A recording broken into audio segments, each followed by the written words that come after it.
Truth is, I thought it mattered. I thought that money mattered. But does it bollocks? Not compared to how people matter. Welcome, mention and other fine folks, to the Sunday Dispatch of the Black Letter, where we contemplate thoughts worth thinking as we try to navigate through the upside-down, topsy-turvy world we find ourselves in, seeking greener pastures on the other side, hopefully coming out healthier, wealthier, and wiser. Okay, just a bit of housekeeping, folks. I've been doing this now for 6 months. This is the 181st, I think, 182nd video. It takes, a couple of hours each video from start to finish. And, over the 6 months, I've had 23 subscribers. Many videos have no views. Most have maybe a handful of views, if that. Clearly, there isn't an appetite for this type of blog, at least from me specifically.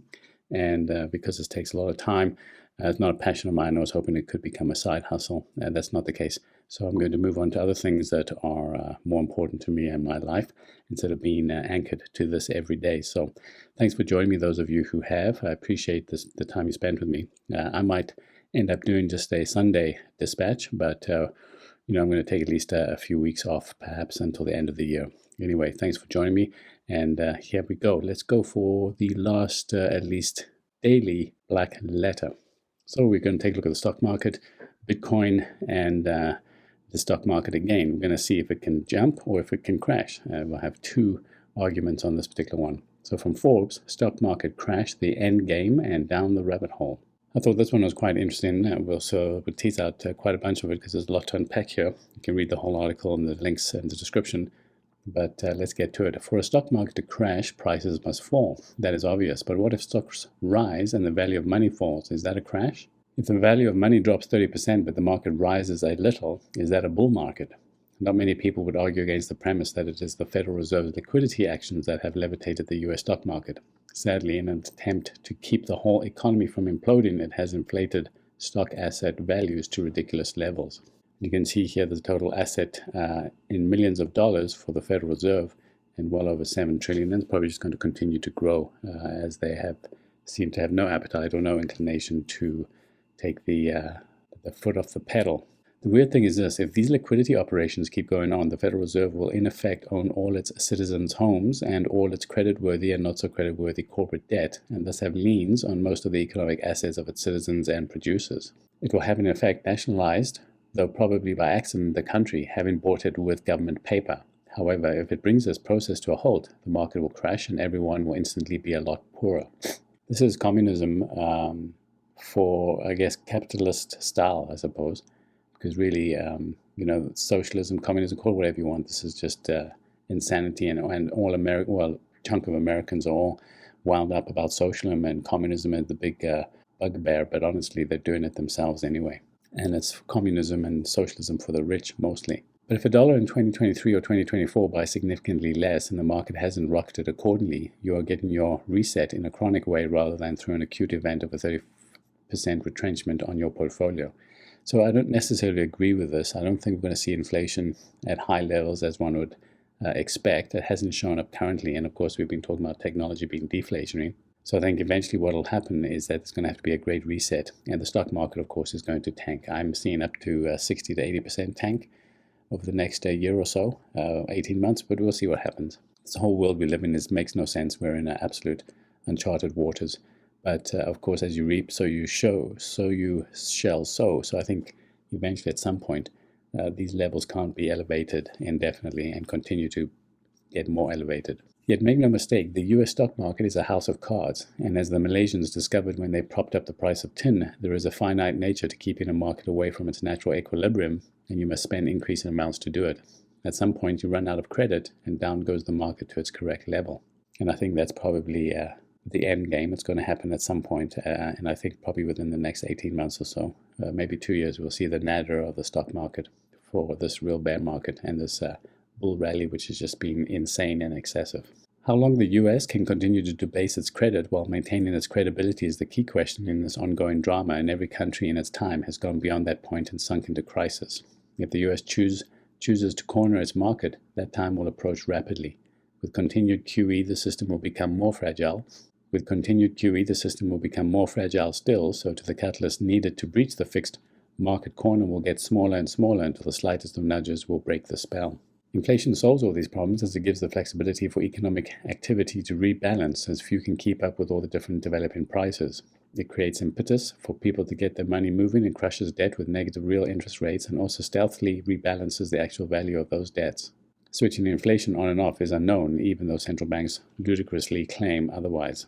In other words, central banks know exactly how to do it, and they're trying, except that they can't seem to have managed it. So I'm not sure if this is accurate in today's current economy. But there you have it, something to watch out for. I think we're going to have a stock market crash somehow, some kind.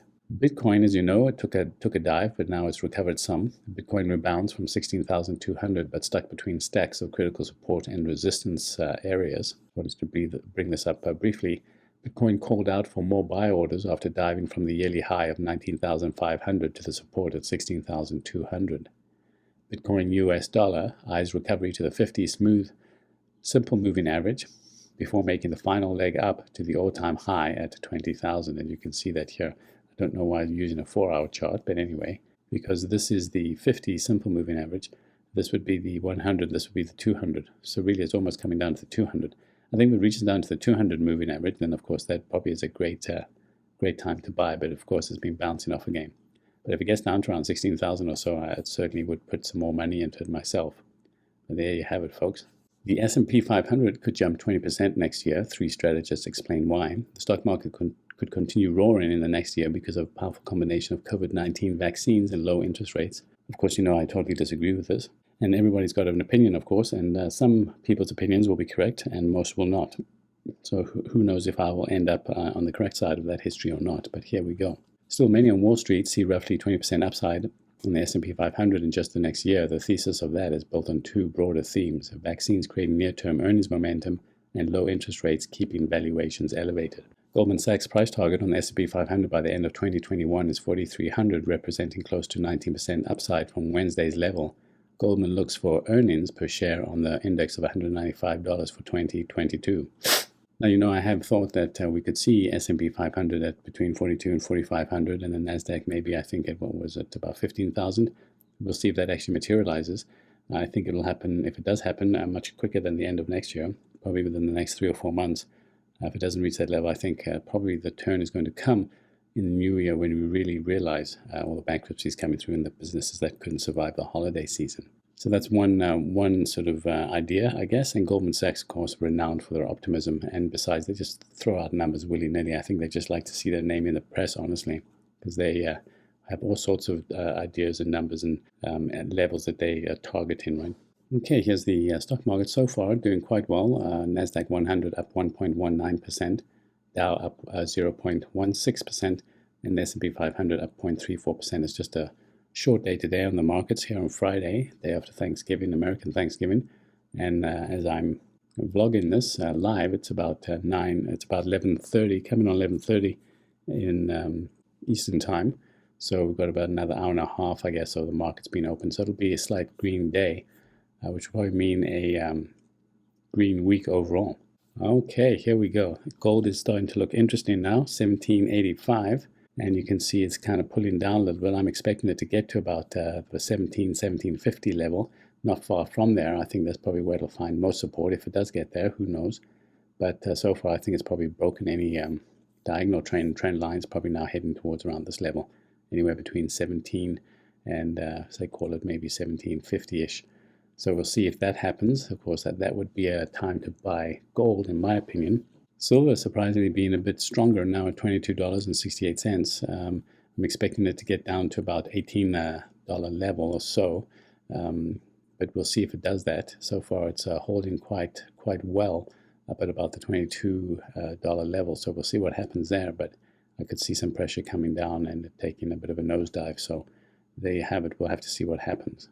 Okay, so the cryptocurrency market cap down 1% over the past 24 hours, now at $504 billion, so testing the 500 level looks like.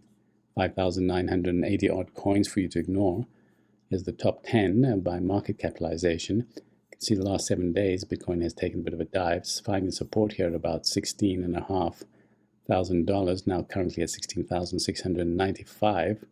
I think if it broke down to about, I don't know, between 13 and 15, that might be a great opportunity to buy. That will probably be hitting the 200-day moving average, which is where I would certainly pick up some more. Ethereum down also, just 0.3%, and now at $503.79. XRP bouncing up again a little bit at 4%, now at 52 cents.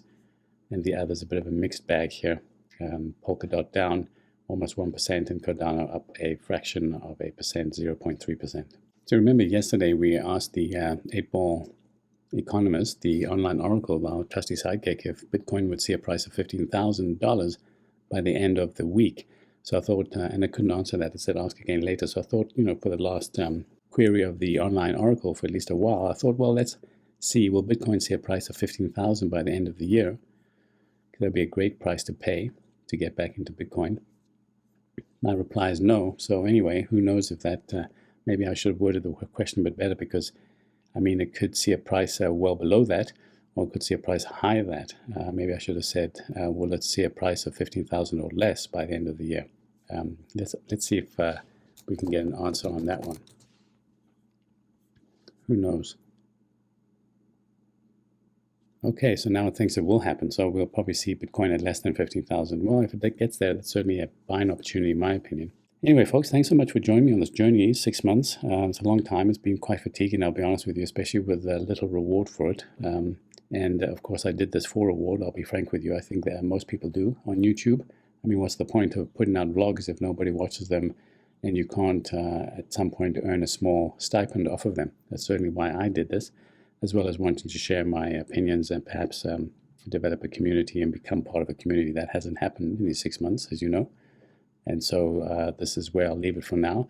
I might be back after a bit of a break, maybe towards the end of the year or so, with maybe just a Sunday dispatch, just to see how the week is going and what's ahead. But that's going to be a little while. This has been too fatiguing, taking too much time for too little reward, in my opinion. So here we go. Thanks for joining me. Remember, pay down debt, screw away savings. There are opportunities coming in the next year or so, a couple of years perhaps, once we get through this depression and reach the nadir. So I think now's the time to shore up your funds and your powder. And anyway, thanks so much for joining me again. And remember, above all else, dum spiro, spero.